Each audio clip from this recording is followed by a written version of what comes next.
the cameras flashed, the crowd froze, and just like that, Hollywood had a new obsession. Only this time, it wasn't on a red carpet. It was in a dark living room on a random Tuesday night.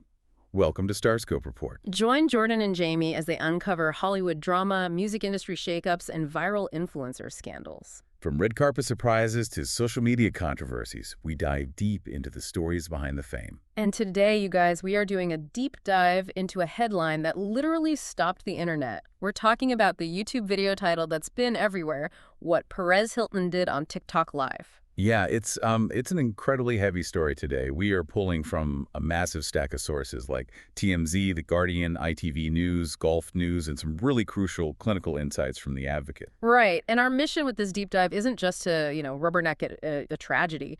We want to actually piece together the timeline of this 48-year-old celebrity gossip blogger, Mario Armando Lavanera Jr., obviously known as Perez Hilton. Exactly. We're looking at the controversial response from TikTok, the intense stressors leading up to this, and the actual clinical reality of a public mental health crisis. And I do want to speak directly to you, the listener, right up front. The details today involve self-harm.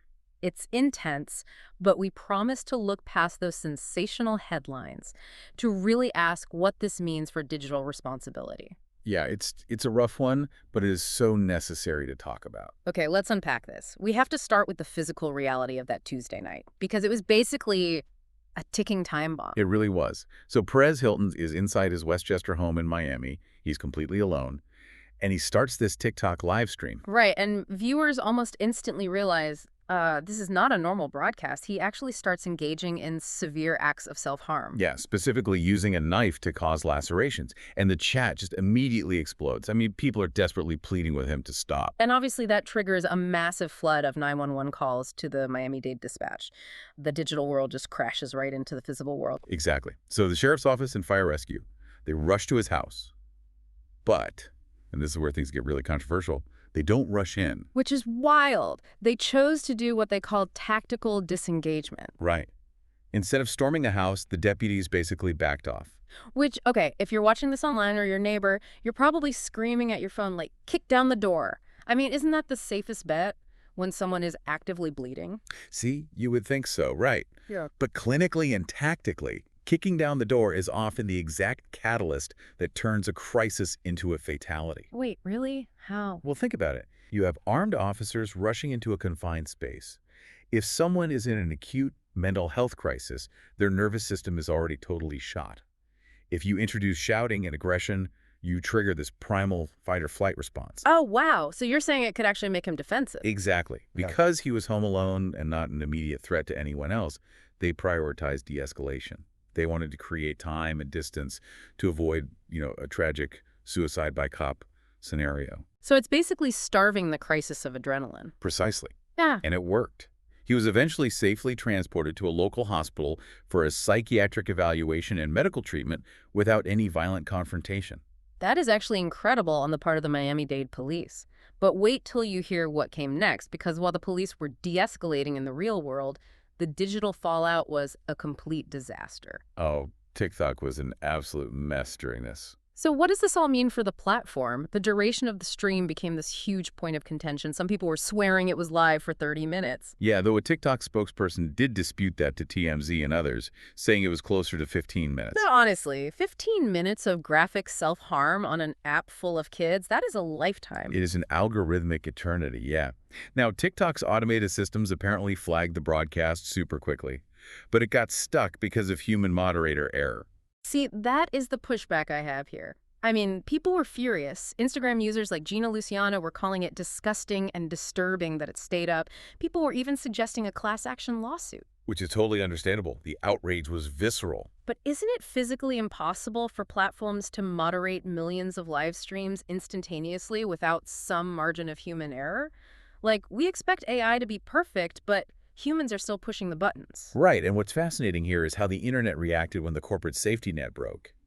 While TikTok as a platform was failing, The users themselves built this spontaneous support network. Oh, the digital neighborhood watch. I loved seeing this. It was amazing. You had influencers like Tiffy Pessoa completely dropping their usual aesthetic to jump on and urge followers to call the 988 Lifeline. And on places like Booski and X, users were actually teaching each other how to game the system. They're like, go turn off your video autoplay right now, and telling people to literally mute the phrase Perez Hilton. Exactly, because they knew screen recordings were going to circulate. They were actively building a shield to protect each other from secondary trauma. If you're loving these Hollywood twists, make sure you're subscribed. We've got even crazier stories ahead, because the background of this story is just heartbreaking. It really is. To understand how we got here, we had to look at his recent history. Right. Here's where it gets really interesting. He recently moved his entire life and his 3 kids that he had via surrogate from Las Vegas to Miami. And according to the reports, he was really struggling to adjust. Plus, there was allegedly some pretty heavy financial stress. But honestly, it's the physical stuff that blows my mind. Back in March of 2026, he spent 21 days in the hospital. Yeah, it started as just the flu. Just the flu. But it escalated into a perforated ulcer, which then turned into severe sepsis. Oh my God, sepsis is brutal. And as if that wasn't enough, shortly after that, he had to have emergency surgery for deep vein thrombosis, basically a massive blood clot in his leg. I mean, you just look at that medically, and severe physical trauma like that. Enduring sepsis, multiple emergency surgeries, it completely destabilizes a person. Your resilience is just bankrupt. But here is the craziest part. Just a week prior to this live stream, Hilton posted a video looking super happy. Really, just a week before. Yeah. He was saying God had presented himself. He was reading the Bible.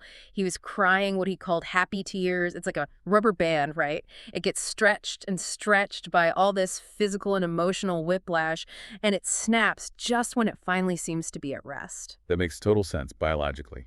When you're in the middle of the crisis, adrenaline keeps you going. The crash always happens when your body finally thinks it's safe enough to power down. Later in the episode, we'll talk about the shocking twist nobody saw coming with his family's reaction. But first, let's talk about the clinical side of this. Yeah, because we really need to understand the mental health perspective here, especially how the public judges a crisis like this.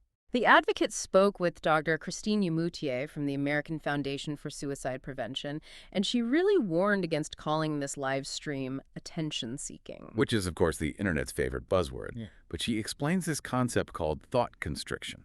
Okay, what is that exactly? It's this temporary neurological state during an acute crisis. Basically, the overwhelming distress completely blocks your rational coping mechanisms. Your higher level thinking just goes offline. Wait, so they can't even process the consequences of what they're doing? Exactly. It's not a calculated performance. It's a brain in total gridlock. Okay, but let me play devil's advocate here on behalf of the listener. If someone built a massive career on gossip, cruelty, and like literally outing celebrities in the early 2000s, doesn't that inherently color how the public views their breakdown? Like, can people actually separate the controversial persona from the patient? It's hard, right? But if we connect this to the bigger picture, suffering doesn't become less urgent just because of someone's past. A medical emergency is a medical emergency. That's a really fair point. You don't have to love the guy to not want him to bleed out on TikTok. Right. And Dr. Moutier actually referenced this fascinating 1980s study on Vienna subway deaths to explain why this public broadcast is so dangerous. Oh, the media contagion thing? Yes. Whenever the media published highly graphic, detailed reports of subway suicides, the suicide rates in the city would just spike immediately. Wow. So the broadcast itself acts like a virus. Exactly. Graphic sharing of trauma is a literal public health risk. That's why experts beg people to look away, stop sharing the footage, and focus on hope and healing. Stay tuned and hit that subscribe button so you don't miss what's coming next, because the aftermath of all this is still actively unfolding. It really is. So, bringing it to the present day, the day after the incident, Mm-hmm. police were actually still stationed outside his Miami home. Right. They had to stay there just to assist the family and honestly manage the insane media presence outside the house. And meanwhile, his managers couldn't even reach him directly. Which is terrifying. But his family did finally release a statement on his website. They confirmed he is receiving medical care, and this is the silver lining, that he is able to communicate. Which is such a crucial update. It gives them, some cautious hope. But they also said the ordeal is profoundly heartbreaking, and they noted this really frustrating lack of updates from the medical staff treating him. Which happens so often in these psychiatric holds. I mean, just imagine being in their shoes. You are waiting in this agonizing silence for a doctor to call you back, while millions of literal strangers are on Twitter dissecting your loved one's worst moment. This raises an important question about the tension between public voyeurism and private recovery. True crisis intervention requires us, as the public, to just have patience and give these families some grace. Absolutely. Well, as we wrap up this deep dive, we want to thank you guys for joining us for what was definitely a heavy but super necessary exploration of these sources. Yeah, and please, if you or anyone you know is struggling, help is available. You can reach out to the 988 Suicide and Crisis Lifeline. But we do want to leave you with a final thought to mull over. If social media algorithms are inherently designed to maximize engagement and keep our eyes glued to the screen, how can society fundamentally redesign these digital spaces? Right, like how do we fix it so that a human being's darkest moment of crisis isn't accidentally amplified as just another piece of trending content? It's a huge question. You've been listening to Starscope Report, where Jordan and Jamie uncover the stories shaping Hollywood, music, and pop culture. Thanks for tuning in, and don't forget to subscribe for more stories that keep the stars shining.